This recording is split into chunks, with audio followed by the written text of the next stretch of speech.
Seperti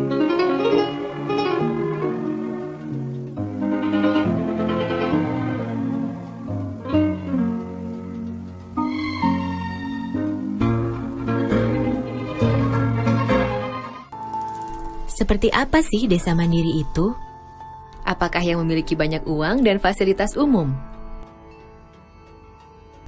Seharusnya desa mandiri itu adalah desa yang bisa memenuhi kebutuhan akan sarana prasarana dasar dan bisa mensejahterakan masyarakatnya.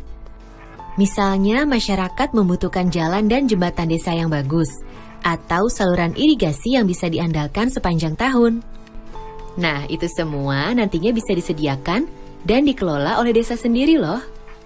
Desa harus dapat menjadi salah satu kunci kekuatan ekonomi Indonesia dan sumber kesejahteraan bagi warganya. Baik itu petani, perempuan, masyarakat adat, pemuda-pemudi, anak-anak, kelompok penyandang cacat, dan kelompok masyarakat terasing tanpa kecuali. Nah, untuk mewujudkan desa mandiri itu, pemerintah telah mengesahkan Undang-Undang Nomor 6 Tahun 2014 tentang desa, atau sering disebut Undang-Undang Desa. Undang-undang ini memberikan kesempatan bagi desa untuk menjalankan dan mengatur pembangunannya sendiri. Karena ya memang masyarakat desalah yang lebih tahu apa saja yang dibutuhkan untuk lebih maju dan sejahtera. Saat ini ada lebih dari 74.000 desa di negeri ini. Jadi, bayangkan seperti apa pengaruhnya bagi perekonomian Indonesia jika semua desa tersebut bisa menjadi desa yang maju dan sejahtera. Karena itu, pembangunan desa menjadi bagian penting dalam Undang-Undang Desa.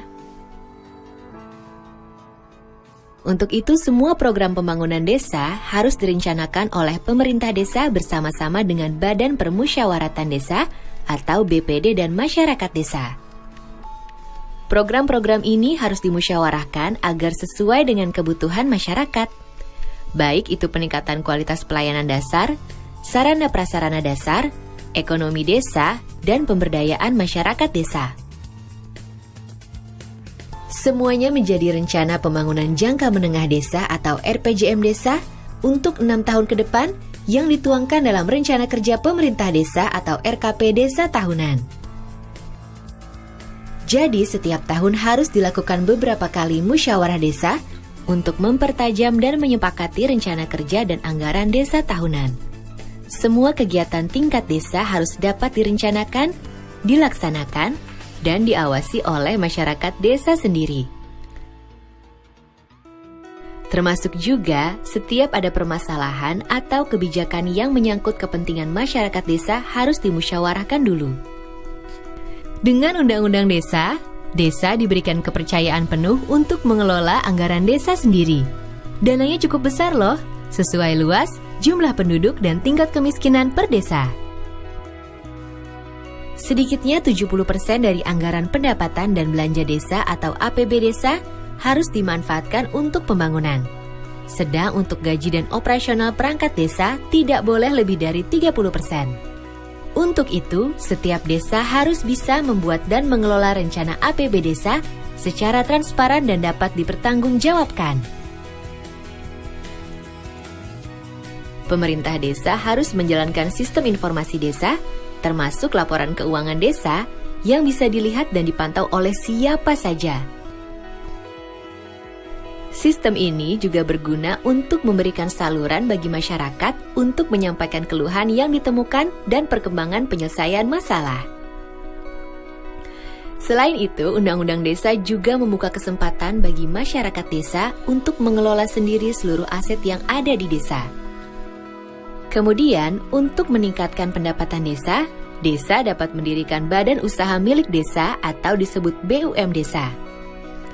Melalui BUM desa, masyarakat desa dapat meningkatkan sendiri kehidupan perekonomian perdesaan dan memanfaatkan hasilnya untuk kesejahteraan bersama. Salah satu semangat utama yang dibawa oleh Undang-Undang Desa adalah gotong royong.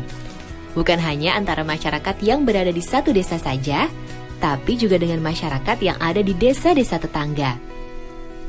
Undang-Undang Desa mendorong agar kerjasama antar desa ditingkatkan untuk memaksimalkan kemampuan dan sumber daya yang ada agar menjadi lebih besar dan kuat. Misalnya, pengembangan usaha bersama, kerjasama di pengelolaan lingkungan dan sumber daya alam, kegiatan pemberdayaan masyarakat, sampai dengan pengembangan kawasan perdesaan yang menggabungkan kemampuan dan aset desa-desa untuk mencapai kesejahteraan bersama. Untuk itu, Badan Kerjasama Antar Desa atau BKAD dapat didirikan atau ditingkatkan peran dan lingkupnya. Di samping itu, Undang-Undang Desa juga menekankan pentingnya peran lembaga kemasyarakatan desa untuk membangkitkan partisipasi semua masyarakat desa. Lembaga kemasyarakatan desa berperan sebagai mitra pemerintah desa dalam mengelola semua kegiatan pembangunan dan pemberdayaan desa, serta penggunaan dana desa secara bersama-sama. Dalam pelaksanaan pembangunan, setiap desa akan didampingi oleh pendamping desa. Pendamping desa akan membantu memastikan kualitas pembangunan desa sesuai harapan, termasuk kualitas pemberdayaan manusianya. Jadi, Undang-Undang Desa hadir untuk menguatkan identitas dan jati diri desa, serta memberikan kesempatan seluas-luasnya bagi desa untuk mengatur dan mengelola pembangunannya sendiri untuk lebih maju dan sejahtera.